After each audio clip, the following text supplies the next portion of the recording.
Hello and welcome to Zeropoint Energy, where there's 0 point what we talk about and just as much energy. I'm Sean. And this is Jorge. And tonight we're talking about one of the best Star Trek movies ever created. It's not a Star Trek movie. It is. It is the best Star Trek movie ever created. It's the 1999 cinematic masterpiece, Galaxy Quest. Masterpiece. It is a masterpiece. Any movie that has Alan Cummings in it is a masterpiece. You only say that because you like the name Cummings. Cummings. I also like Sigourney Weaver's tits, so any movie that has Sigourney Weaver's tits in it is a cinematic masterpiece. Okay. No? Anyway. Okay. How about Missy Pyle just ululating for 5 seconds? You mean ululating? Ululating. She's making tongue noises, so yeah. Okay. In case anybody hasn't heard, Galaxy Quest is a movie that came out in 1999, last year of the 90s. Oh, God, I miss the 90s. Yeah, it came out way back in the late 1900s. You're not a Zoomer. No saying that. Fuck you. Sadly, I am a elder millennial, though. I mean, I'm technically a zillennial because I was born at 90, not like in the 80s. You know what I mean? Yeah, you're beginning Gen Xer, end of millennials, but I was born in 85, so that makes me elder millennial. Okay, back to the movie. We have Sigourney Weaver, as we've already talked about. We have everybody's favorite kind of comedian, not exactly, because, you know, Tim Allen. We have Tony Shalhoub of Monk fame. We got Alec Rickman of Harry Potter. What was that religious movie that he was in? Dogma. Thank you, Dogma. And Sam Rockwell. You know Sam Rockwell better than I do. Yes. Well, he's been in a lot of great movies, but he's in a really good one that we'll probably cover at some point called, it's either called Lunar or The Moon. I honestly forget. Well, let's try looking it up. Hold on. I just remember it's an awesome movie, and it's basically Sam Rockwell talking to himself for 2 hours. Looks like it's called Moon. All right. Who else we got here? We got Alec Rickman. Tony Shalhoub. Tony Shalhoub is awesome. He is. He's always a fun character. Would you call him a character actor, or what do you think? I would say character actor, yeah.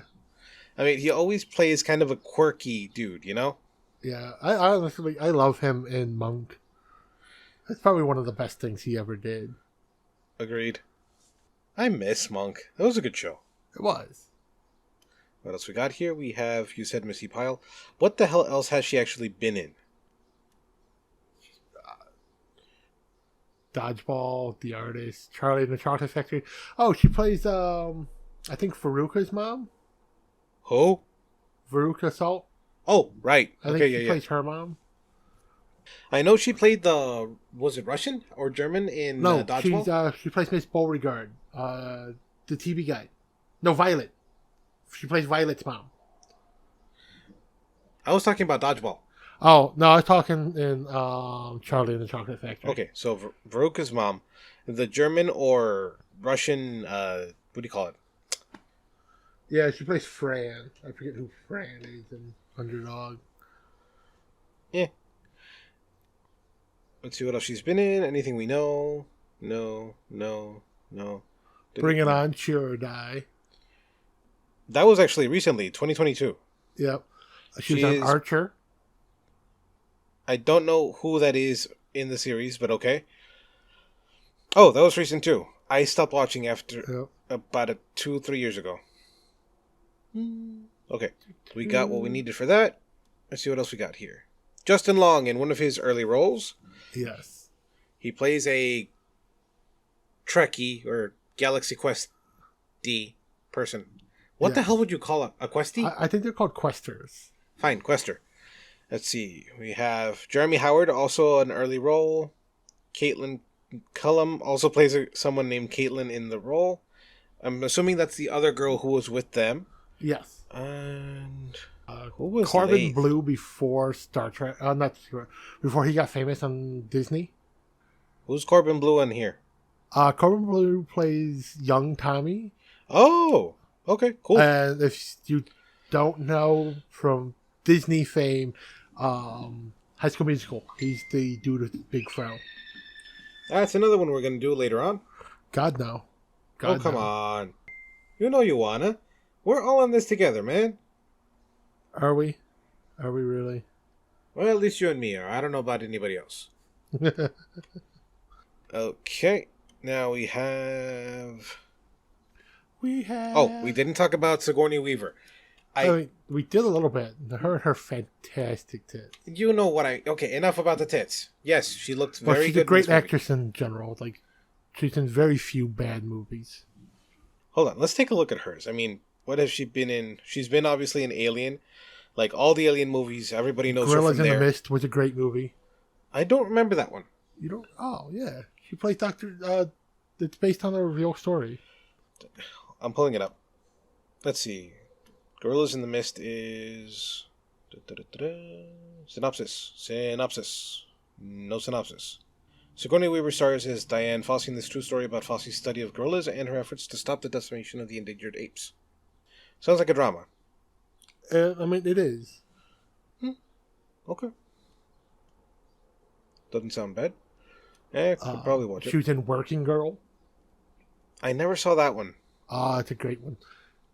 Good scenes of her in lingerie. God damn you! What is it with you? I'm not saying she's not. She was and still is a very attractive woman.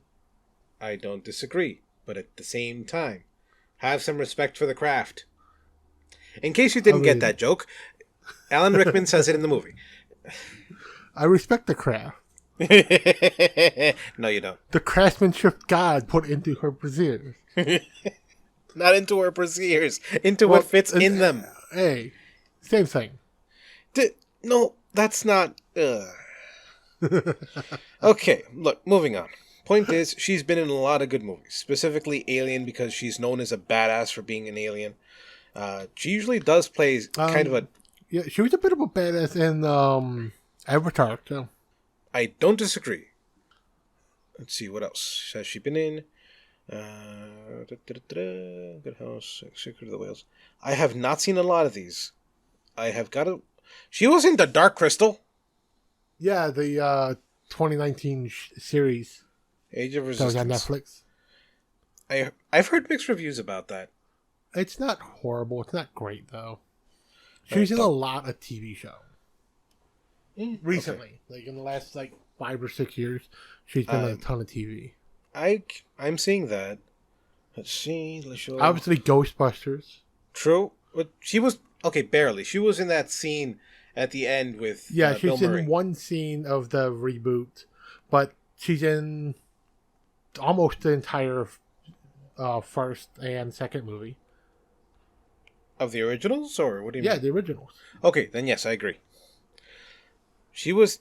Oh yeah, she was in Finding Dory. Now I remember. Yeah. Let's see. She's also in Chappie. I don't remember Chappie or Exodus. Most people forgot about Exodus. It was bad.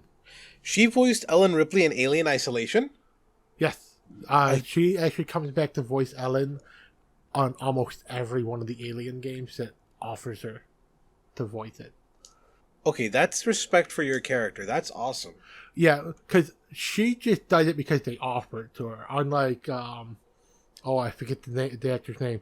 The guy who plays C-3PO, who literally refuses to let anyone else play the role and has actively sued companies for not having him play C-3PO's voice in video games and animated stuff. Let's see, what's his name? C-3PO voice actor Anthony Daniels. Yes, he is I'm C-3PO. No one else can be C-3PO. He has to be in everything. So he's one of the only actors who is in every media aspect of Star Wars as C-3PO. Hot damn. Yeah, every video game, every animated thing, he's C-3PO. Is it true that he's anal about it? He's like, no, I am C-3PO. I am the voice. Yeah, he's a dick about it. Jesus. Okay. At least Sigourney Weaver is oh, cool, you've got this project. Can I be in it? If not, that's fine. But can I? Like, she asks, or someone asks her, like, yeah, cool, I'll do it. Like, she accepts it's a paycheck, but she also accepts that it's what she's kind of really famous for. But she's not a bitch about it. She's not like, no one else can be Ellen. I'm Ellen. Like, no, other people can do Ripley. You're just better at it because you've been doing it the longest. I mean, I've heard audiobooks that have Ripley's voice. They're not actually Sigourney Weaver. There's somebody else who's doing Ripley's voice, but they do a decent job. Yeah. And usually it's either because she was too busy to do it, or she wasn't offered to do it. Probably can't afford it. Like I said, audiobook. Yeah, but she's usually pretty good about if someone asks, she'll do it. Oh, I loved her in Cabin in the Woods. Same here, dude. She was awesome. Like, kind of like cold, but at the same time trying to be sympathetic. Like, this is the way things are done. Yeah. Let's see, what else we got here? She was in Abduction. She was in Abduction. Oh, she was in Paul. That's the movie we were talking about where we could not figure out why the fuck she did that movie. I mean, it wasn't bad. But, like, we understand why she did Galaxy Quest. It is just a fun, dumb movie. She can just have fun with it. Paul is a dumb movie. Dude, I didn't know they released deleted and extended scenes for Aliens. I really have to watch that now. Yeah. Alright, I think we're done with her movies for the most part. Yeah. Wait, who was she in WALL-E? She's literally the ship AI voice. Hot damn. Okay. Alright, now, Galaxy Quest. You call it a Star Trek movie. It is not a Star Trek movie. It is a parody. Yeah, but there are a ton of people in the world who wholeheartedly accept that Galaxy Quest is one of the best Star Trek movies ever made. One of the best? Fine. But First Contact, come on. First Contact is awesome, but What do you mean, It's the has best one. moments that are a little bit weird, a little bit Are you kidding me? Dude, we got drunk. What's her name? Fuck. Sirtis. Marina Sirtis. Miranda Service, yeah. What the hell is her character's name? Troy. Thank you, Troy. We got drunk Troy. That was fucking awesome. Yeah, that was awesome. But, I don't know. I think First Contact does a worse job of doing what the Picard series does. Which, I know, there's the 17-year gap there, but what First Contact, when it's exploring Picard's PTSD of being assimilated, it's just, like, it kind of takes you out of the movie for a minute. Like, this is a whole separate movie. This is not just a couple of scenes within the movie. This could have been its own side story, its own movie.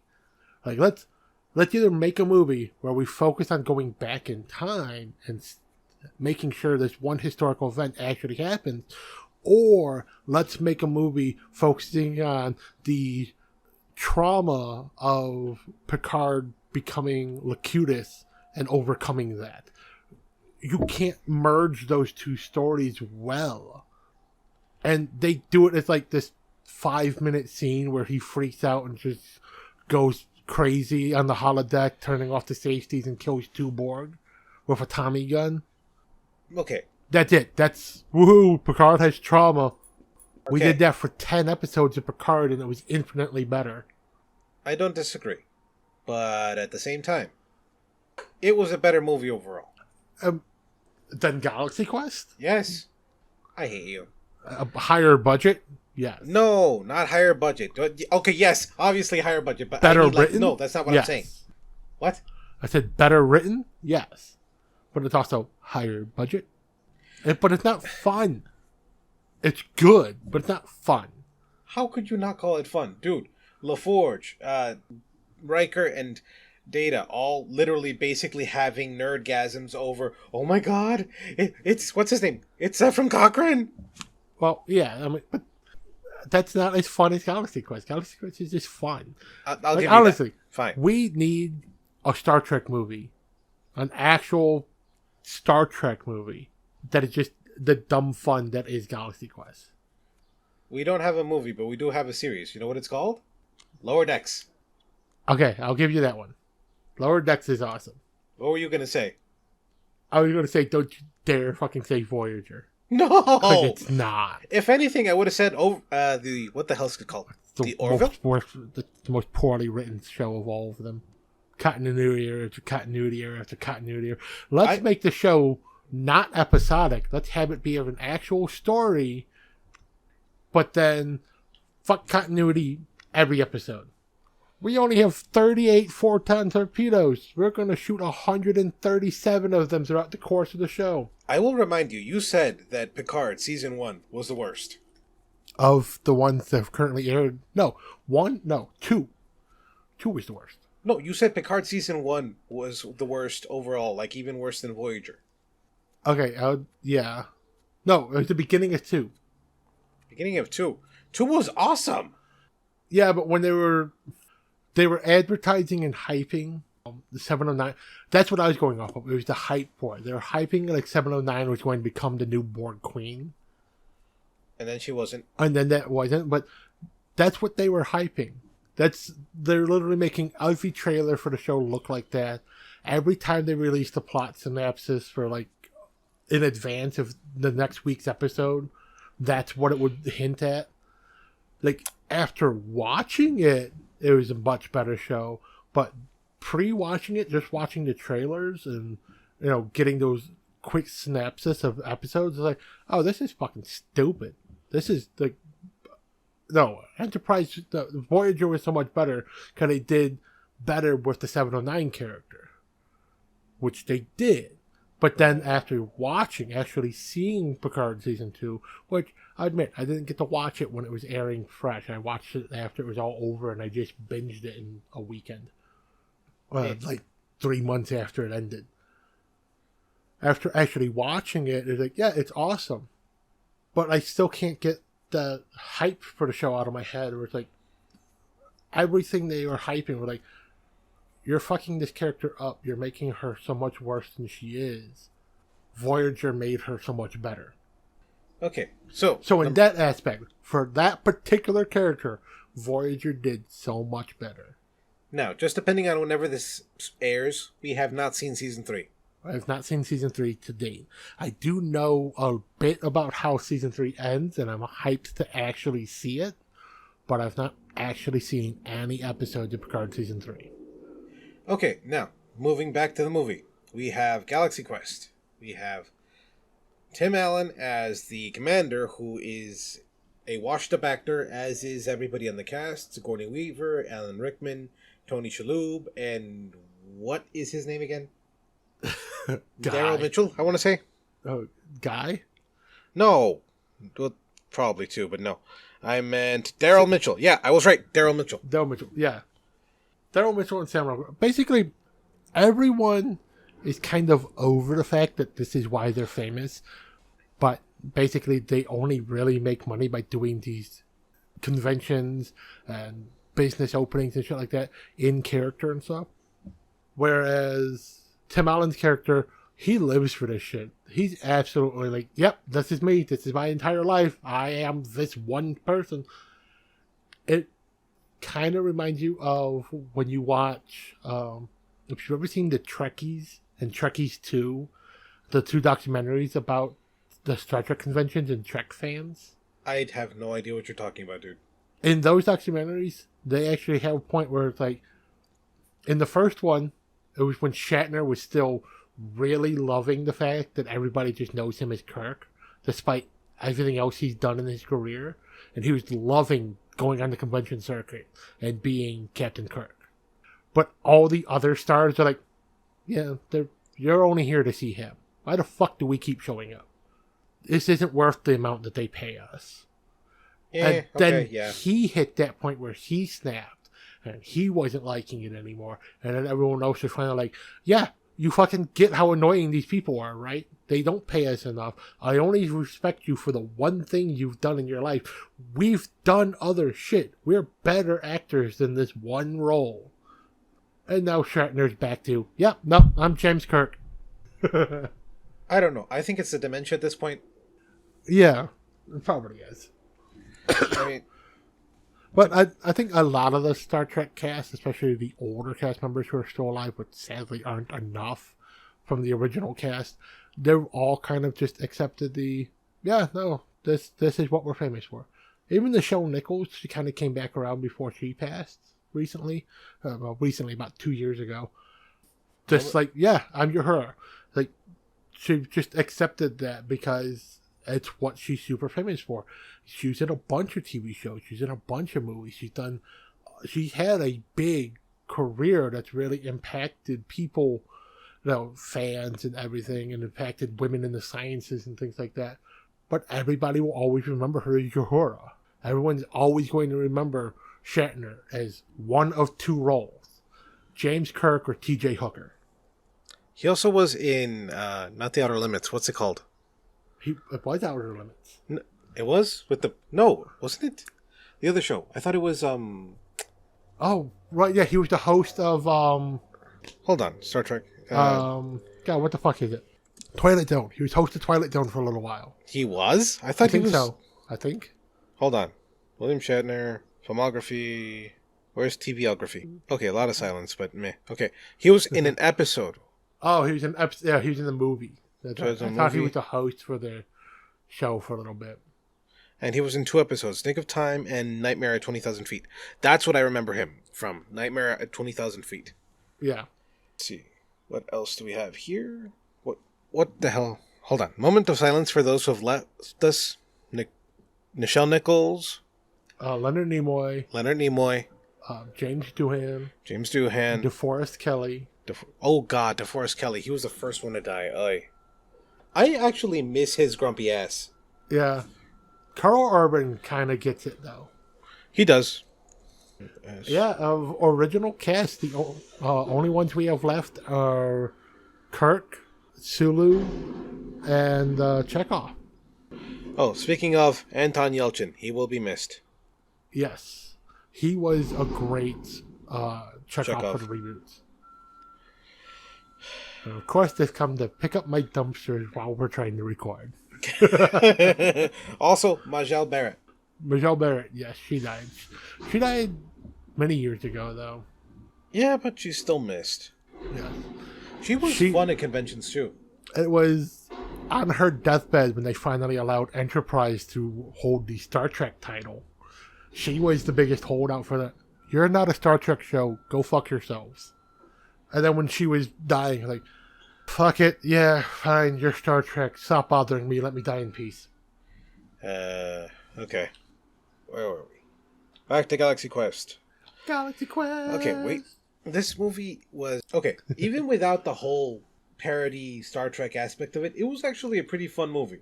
I mean, it is. It, like, on its own, it stands as a decent sci-fi action movie with comedy bits put in. And then you add in the parody aspect of it and it's like, oh, this is a hilarious movie because it's just a great parody of Star Trek and Star Trek fans and conventions and stuff. I mean, like, it's not so much a parody of the Star Trek show as a parody of the life of the Star Trek actors. Agreed. I mean, I would also get annoyed if all I'm known for is one role, but at the same time, the amount of love that the people give you, it has to count for something, don't you think? Oh, yeah. But I think most actors are like that, where they accept that they're famous for one role, but they wish they had more recognition for other roles, but it's how big the fandom is for that one role. Like, you know that those fans are also the people who are watching your other stuff. They just prefer you in that one role. Like, I mean, what was it? Freddie Prinze Jr. was in, the hell was the name of that movie? Oh, Jesus. Wing Commander? Wing Commander, thank you. Wing Commander in, She's All That? No. Yeah. No, She's All That. He was in the Scooby-Doo movies, and that's basically what I remember him from. Yeah. He was in a couple of TV shows and a bunch of other movies. But, yeah, usually people remember him for either the crap roles. Like, Wing Commander is a decent movie, but it's kind of a shitty movie, too. Because it's based off of a good video game. Wait. Are we talking about the right one? Is it Wing Commander, or is it Last Starfighter? Wing Commander. Are you sure? Yeah. I'm pulling that up. I swear I thought it was Last Starfighter. Oh, Last Starfighter is based off of a game that never existed. Wing Commander is based off of an actual series of video games. Okay, yeah, you're right. And it had a good animated show. A matter of fact, Wing Commander is the first thing that Freddie Prinze Jr. and Matthew Lillard worked together on. So you had Fred and Scooby and Shaggy together years before being Fred and Shaggy. No, yeah, you're right. Okay. Okay, yeah, the last Starfighter was 84, you're right. And Wing Commander was 99. Yes. Yes. Wing Commander came out the same year as Galaxy Quest, and most people don't remember Wing Commander. Even though it is objectively a slightly better movie for a sci-fi action movie, because it's dogfights in space. The only people who have ever done dogfights in space right are Battlestar Galactica. No, Babylon 5. Babylon 5 did better for the how ships move in all four axes. Now, there's a current show. It's been on for about 3 years now called The Expanse. They 100% nail the science of how shit moves in space. Of how you build up forward momentum and you will just keep fucking drifting. So you have to use reverse thrust to slow down. You have to do thrust to the side to turn. You can turn on a dime if you use enough thrust. And you can move in all four dimensions. You know, when I was a kid, and this is just anecdotal, but when I was a kid, when I heard turn on a dime, I literally thought they made 90-degree turns. Like, they kind of do. They kind of do, but you know what I mean. Like, literally fold the spaceship into 90 degrees, but no, that's not how that works. Yeah, that's more of a pivot in place. Mm-hmm. But yeah, like they said, for a newer shows, The Expanse is the one to get that right. But for older stuff, Babylon 5, which is like one of the first to really get that right, was just the way their fighters are designed. They're designed to flip like that, and you see it a lot when they're in dogfights. Those little X-shaped fighters, they'll start flying, and then they'll just flip and go in the other direction. And you see the little puffs of the side, the lateral engines that are forcing around, and then the full thrust to the engine to kill that forward momentum and go back the other direction. It's those little things that done in all CG that a lot of people don't put in, that they put in. And that's something they did include in the reboot of Babylon 5, not Babylon 5, Battlestar Galactica, that wasn't in the original, but the original was done in the 80s. So it makes sense that you don't have that, because you can only make the props move a certain way. I thought it was 70s. Late 70s into the 80s. Okay, and then we got 85 where they came into Earth, yeah. I hated 85 so much. The problem with my hating 85 is the reboot of Galactica takes things from 85, which is the human Cylons. So it's like, I didn't like it and I loved it at the same time. Like, I liked the reboot show. It took me a minute to get into it, though. Like, I love the first season. The second season, I kind of fell off a little bit on. And then third season, I was back there with it. I've only been up to season 2. I'm trying to finish the rest of it, but no time. Yeah, it's a time suck. Those hour-long episodes. And that's a weird thing about Sci-Fi Channel shows. Like, their hour-long shows, they don't do 40 minutes like most other shows. They're pushing it to like 52, 55. Around They're there. damn near at the hour mark. Because they only had that one commercial break in the middle. It depends, too, because, like, the ones that are made in Canada, like freaking Eureka and... Battlestar Galactica, and yeah. No, Battlestar Galactica was partly Canadian, but also partly American. Yeah. So that one had... Oh, you mean like, the shows that are made, that were originally Canadian shows? And then brought over, yeah. Yeah. Like Dark Matter, Eureka, what's it called? Continuum. That's it, exactly. Those are anywhere from like 44 to 48. Yeah, because those have the 2 commercial breaks inside of them, but we only showed 1 commercial break here in the U.S. So you've got that fade to black moment in like the middle, and then it comes back, but then there'll be a commercial break like 5 minutes later. That's where that first fade to black is where the first commercial break was supposed to be. Some animes have that too, though. Yeah, some anime have that, because a lot of anime are meant to have the 2 commercial breaks. No. The only shows that don't have commercial breaks is they're made for the BBC. BBC, they like to do, we're going to show you 5 minutes worth of commercials at the end of the show, in between shows.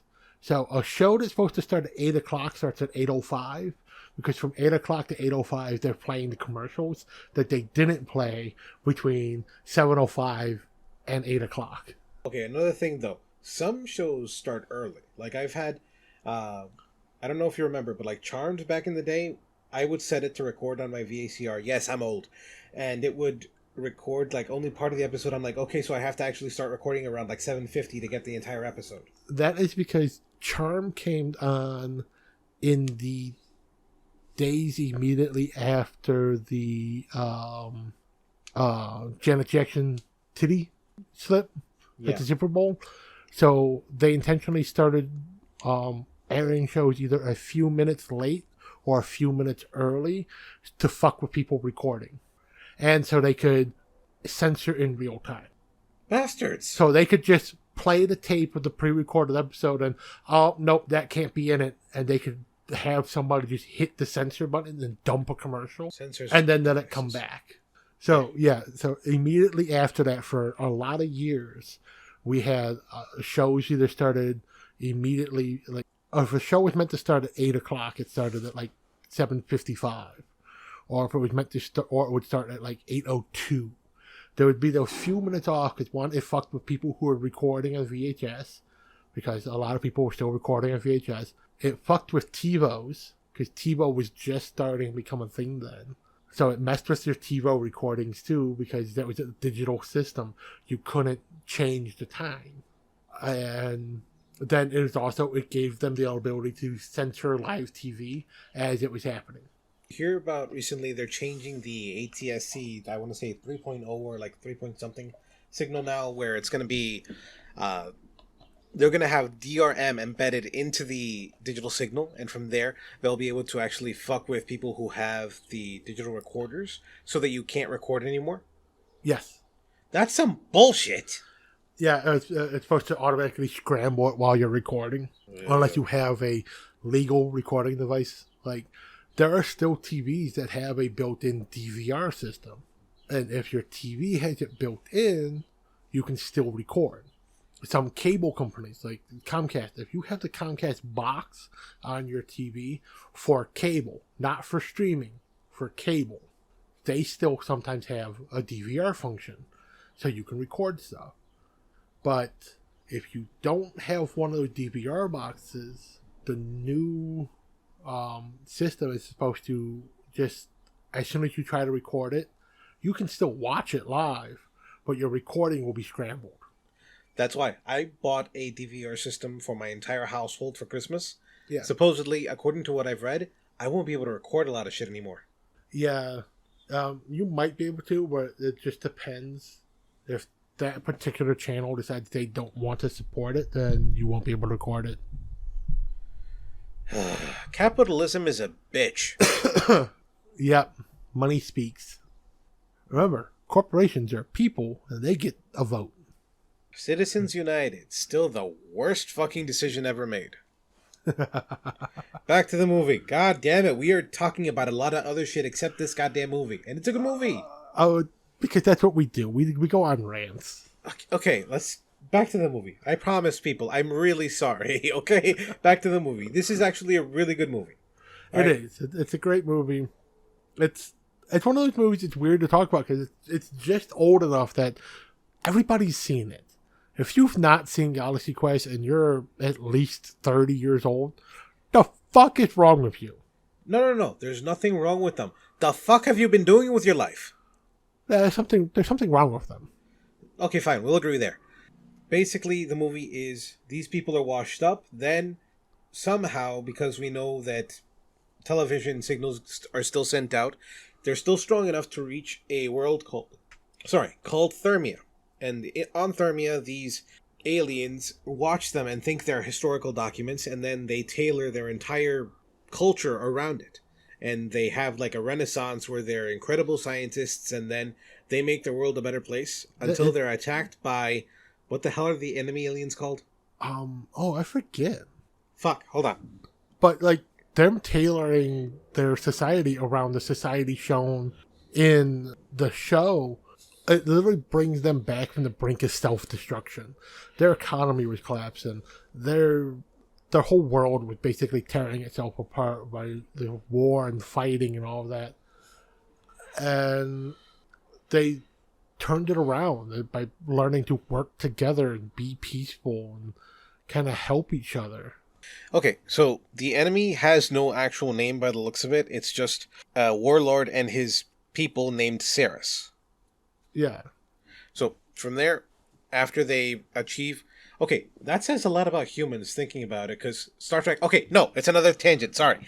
But you have a point there. It does say a lot about humans, because the perfect utopia that we see in Star Trek, especially Next Generation, and going forward for Next Gen, DS9, Voyager, all of that, that perfect utopian society comes about after multiple world wars, where the human society has basically been destroying itself and tears itself apart and is about to completely destroy itself. And then we launch into space and we make first contact with an alien civilization. And that starts us on the path of, well, maybe if we actually work together instead of trying to kill each other all the fucking time, we could be better. Now, besides that, these people were basically at the same stage of World War III.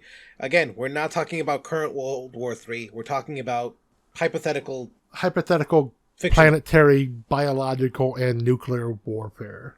Yes, in Star Trek history, literally. And the Thermians were basically there, and then because of alien contact technically with our TV, they're like, there is a better way, and they proceed to move forward with that. Now, that being said, the Thermians are rather childlike innocent in terms of not even understanding what lying was. So, yes, they thought, this is history. They're sending their history out to people. Why the fuck would anybody do that? We already do that. Technically. We've done it 4 times? Okay, if we assume that they're, the signal is still strong enough, technically we've been doing it since, I want to say the first broadcast was 1946. Not just the broadcast, though. The Voyager probes with the golden disc of humanity. No, I agree. Hold on. You're right. The golden disc of humanity. But I'm talking about how they got it, TV-wise. The first TV broadcast, I want to say, was 1945 or 46, right? Something like that, yeah. No, earlier. 1930. Shit, yep. I forgot. I want to say... First TV broadcast. 38? Or the first broadcast? But I'd say the first broadcast to use satellite. I think that's what they're going with here. Television... 1831, what the fuck?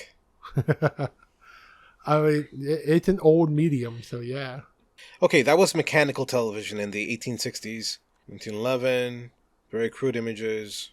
So Patent 1914, 1923. So it looks like mid-20s to early 30s was the first radio video transmission. Okay, which would be TV as we know it. Well, TV as we knew it when we were kids. Because now it's all digital and shit. Okay, I know Farnsworth had something to do with it. So it was late 20s, early 30s. Yeah, we'll leave it at that. Back to Galaxy Quest.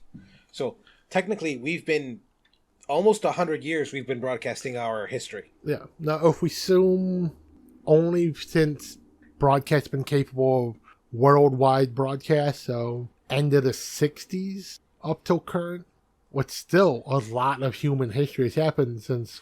Let's say 1966 onward. Okay, yeah, fine. So a little less than 100 years. So 70 years. Yeah. So probably we've... probably not. But assuming we do get there at some point, we've contacted and infected some people with our way of thinking and shit. Yeah. Holy crap. Imagine somebody sees Hitler shit. Yeah. Well, they will. Again, the 2 Voyager probes. That is part of the history that was included on the Disc of Humanity. They didn't just include the good, they included some of the bad. One of the disc has one of his recorded speeches on it. I don't know how I feel about that, but okay. Because they wanted to show all of humanity, so you have mostly good, but it also shows that we are capable of great evil. Yeah, no, but I mean like Hitler specifically. His speeches were, great to be for nice, controlling the masses. Persuasive. We'll go with persuasive. And it's almost like he's like Ronald Reagan. Can we not? Okay, back to Galaxy Quest. Or Dude, Donald Trump. back to fucking Galaxy Quest. We Okay. have... Okay, on a more positive note, Barack Obama. Yeah, because he had that same power to say absolute nothing, total bullshit. Fucking love them. You know, the man who won a Nobel Peace Prize for an idea he never even wrote down. Moving on. Just fuck my life. Oy. Oh, Okay. and then he gave a speech about why we need to go to war more often. Okay. Like I said before, why are we friends? Jesus Christ. What? That's Obama. Everyone's favorite president in the last 2 decades. Moving on. Now, I don't like Obama either. Just moving on. I liked him. I voted for him once. I voted against him for the first term. Okay. I didn't think he was ready to step up to the big games. Okay, I'm pressing pause at this point, people. No. Just letting you know. I need a break. Why? No. Because you. And we're back. Okay, so we were saying about Hitler and shit, but moving on from that, the movie also has helping another species try to make their world better because their current utopian society was attacked by the warlord Ceres, and from there they reached out to the people who they knew would be able to help them, which would be Tim Allen and crew. And from there they go to have adventures, and 5 actors who don't know what the fuck they're doing actually managed to save an entire world. Like, how, in all seriousness, how stupid can these people be? They don't know shit about diplomatic anything or freaking strategy. They only know whatever the fuck they did on the TV show. Which was the power of friendship overcomes. Motherfucker, that's anime, not sci-fi. Actually, that's most American TV. Actually, yeah, that is a thing. It's almost like they're trying to keep us docile. Don't think for yourself. Okay, what about family? Freaking Leave It to Beaver. Yeah, that was Well, back to the goddamn movie. Why the fuck do we do this? Because when it's a really good movie, we can just say, go watch the goddamn movie. Here's some other shit that this movie reminded us of, so we're going to talk about it. If it's a bad movie, then we just sit and basically read the wiki entry to people or the IMDb entry of all the actors. Okay, yes, but at the same time, we did do part of that, but we also commented on their freaking careers, because they're amazing careers. We're talking about the movie, but it's a good enough movie that's old enough that go watch the movie. Go watch. You know what? To date this, right? Currently mid-May of 2023. Watch this movie on Netflix. It will be on Netflix until May 31st of this year. You know what? Fuck it. I'm putting this episode up soon, and I'll put the other ones up later. Go for it. Okay. Moving back. You'll still be able to find it in other sources. Go to a video store, buy a DVD, buy a Blu-ray. I think it came out on Blu-ray about 2 years ago. Okay, now let's talk about some of the comedy in this movie, because we have Tony Shalhoub, who has eyes for Missy Pyle, who plays Lailari or Laliari, something like that. Sorry, weird name. Missy Pyle, beautiful woman, pretty hot, but the wig, the black wig, does not do her any favors. It really does not. The pale skin, the dark hair with the fishbowl cut. Like, for those of you familiar, this is something from the early 2000s, but they made Missy Pyle look like Coconut Head. Or, since that show aired after this movie came out, they made Coconut Head look like Missy Pyle. Now, to be fair, she does look pretty. She's beautiful, but at the same time, it's really kind of daunting and creepy the way she looks, or the way any of them look, because they're all pale and they smile weird, and yeah. But okay, the point... Here's where we get offensive, and, well, I get offensive because I'm usually the one who's offensive. Missy Pyle in this movie is a goth girl with Down syndrome. Oh, God, why did you have to go there? Because everybody can visualize that. I hate you. Okay, moving on, okay? The Thermians are basically huge tentacle monsters. Well, not huge, they're human-sized. They're just human-sized squid people. About 4 feet tall. I wouldn't call them human-sized. Maybe no, they're about average height. Fine, most. About average height. Yeah. Point is, Tony Shalhoub falls in love with her. He thinks she's pretty. Now, deleted scene from this movie. He was high the entire fucking movie. Okay? Yes, they edited out every scene of Tony Shalhoub getting high. So when the cast first gets teleported to the ship, there are these pods that appear on the ground behind them. Now, Tony Shalhoub's character Fred is off to the side at a vending machine, and the pods come. He doesn't get the pod. He literally turns around and goes, "Anybody got change for a $5?" And they're gone. And then we don't see him again for a little bit. What they're supposed to show is immediately after, they're like, "Oh, that left without me."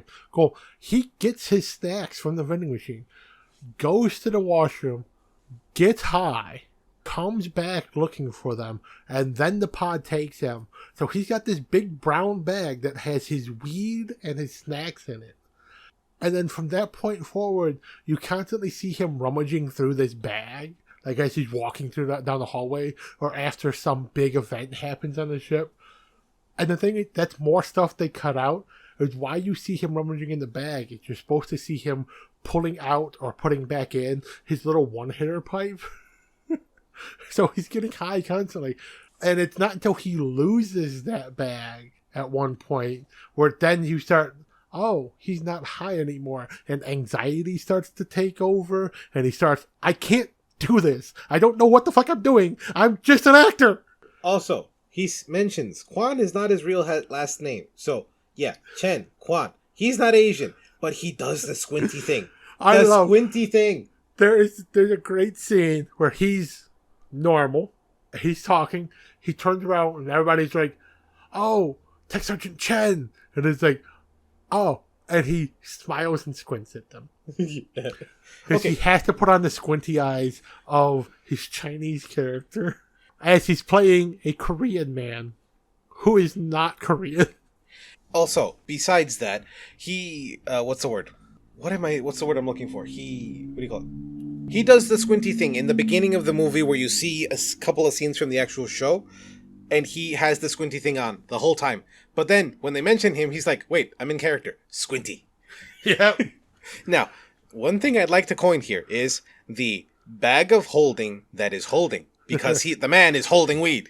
Yes. The bag of holding. Okay. And for those of us who know, 1999, 2000, that was still 56K modem up to about DSL. I want to say it, right? Or a little before DSL. Yeah, so the fact that they show Brandon Long and his friends not only doing what is a virtual walkthrough of a tech manual they found online. Justin Long, yeah. But they're also they're video chatting. They're doing an AIM call. That's not possible. It's possible, but you know how fucking slow and jittery that would be? They would not be talking to each other in real time. It would be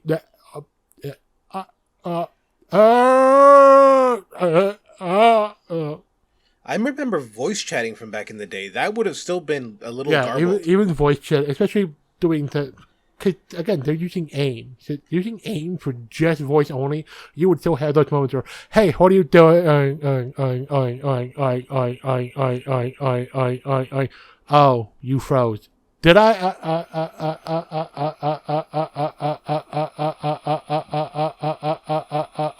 And your computer would just be stuck like that for 20 minutes while you're waiting for your friend to reboot their computer because they crashed because they couldn't handle voice.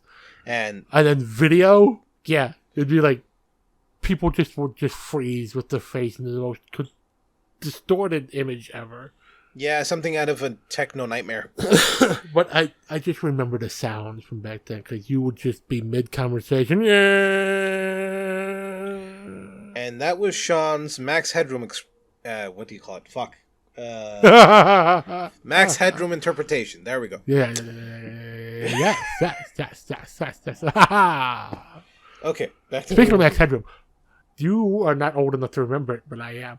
When somebody hacked WGN and did Max Headroom for 5 minutes. I do not remember, but I have seen it. Dude, come on, movie! Okay, for those of us who remember, 99 to 2000, around there, okay, this would have been barely any anime mentioned, but we were still weebs looking for shit because we knew Japan and shit. Tentacles. But, what? Tentacles. God damn you. Why don't you let me go there? Tentacles. God damn it. You're a hack scene. No, you're a scene stealing hack, you bastard.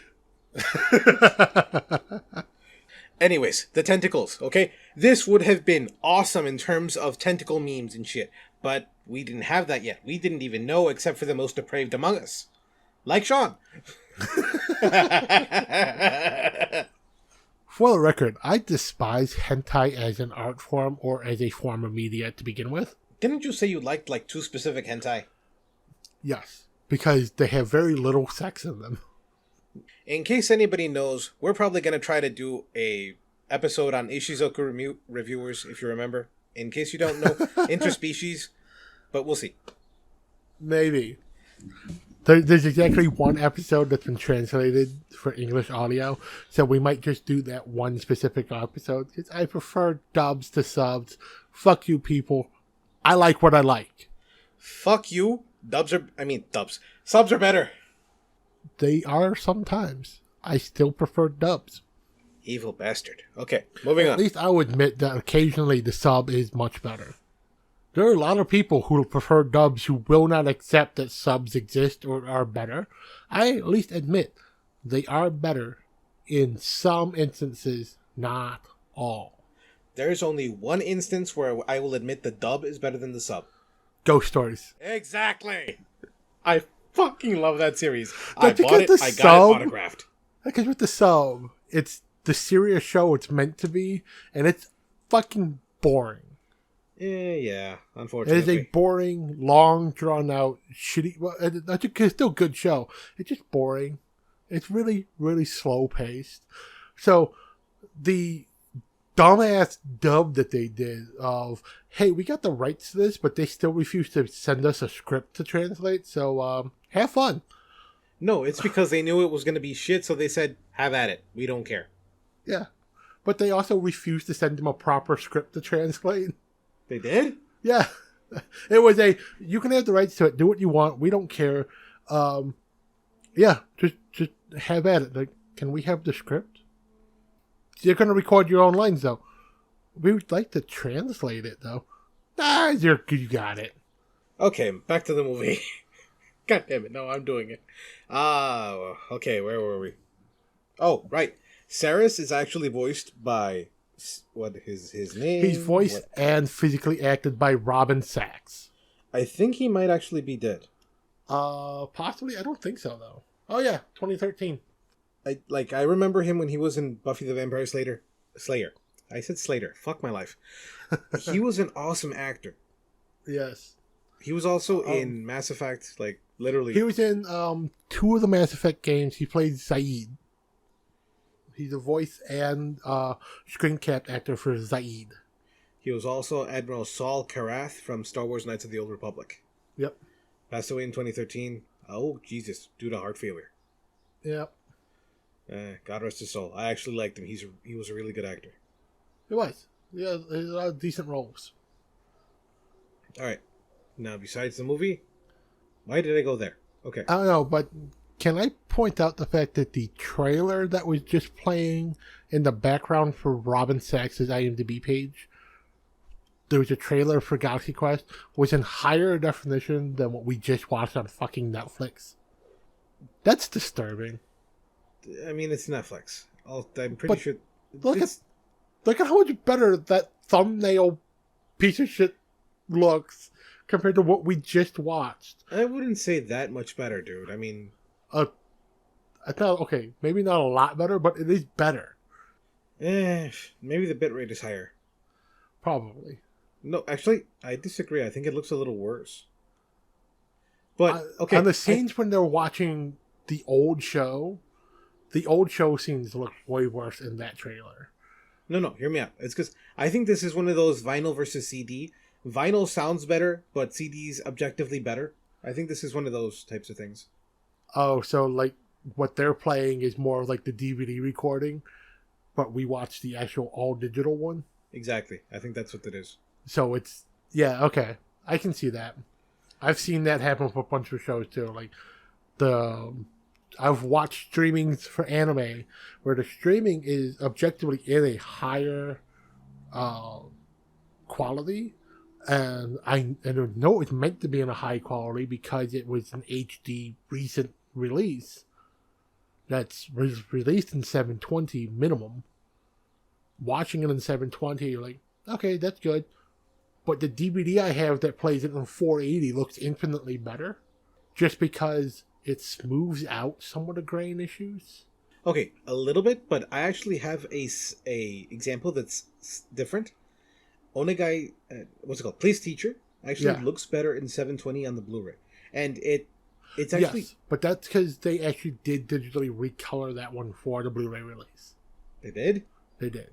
They intentionally made it look better, but like that's not a hard process. It's literally just a digital recoloring. I mean, it's a hard enough process. I don't mean to take away anything from digital artists who do this type of work and restorative work like that.